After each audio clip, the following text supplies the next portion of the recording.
আমি কাউকে না, আমি বলি আমি কাউকে ইঙ্গিত করতেছি না যে আমরা শুধু এজাহারটা দিছি আর এজাহারে পরে এটা ডিপার্টমেন্ট দেখবে কোনো কিছু ক্লু পায় কিনা, এটা ওদের জব।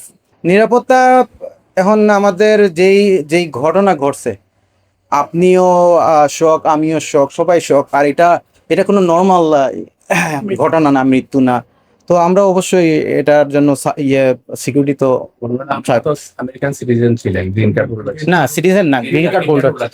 দেন রিকোয়েস্ট থাকবে আমাদের বাংলাদেশের প্রধানমন্ত্রী তারেক জিয়া এবং আমাদের বোনদের রিকোয়েস্ট, জুবাইদা রহমান আমাদের ফার্স্ট লেডি, ওনার কাছেও রিকোয়েস্ট থাকবে যে এটার জন্য সুষ্ঠু এবং দ্রুত বিচারটা হয়।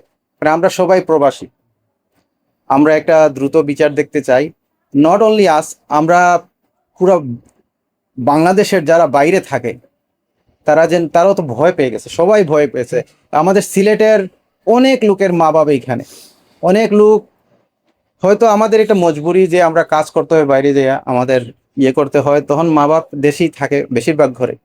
তো সবাই ভয় পেয়ে গেছে। তো এটার জন্য আমরা অবশ্যই রিকোয়েস্ট করব যে এইরকম ঘটনা যেন আর না ঘটে। একটা সুষ্ঠু নিরপেক্ষ একটা এটার রেজাল্ট আসুক, আর যেই করছে এর জন্য ফাঁসি হয়, এটার অন্য কোনো আমাদের চাওয়া। ঠিক আছে।